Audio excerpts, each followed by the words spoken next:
Bismillah anu mimiti nyarita kisah sim abdi nu ngalaman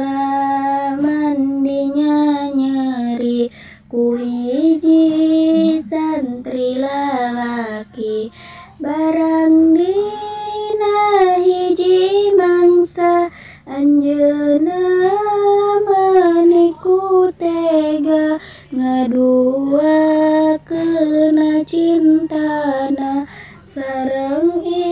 istri hade rupa rumaos abdi mahina rupa ge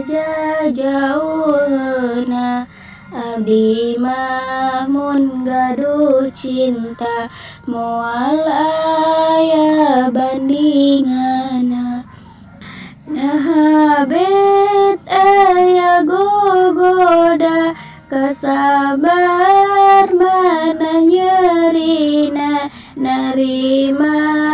teu bisa ingkana batin cerikna langsana batin jasadna kaula cintana dibagi dua istri mana nu narima cintana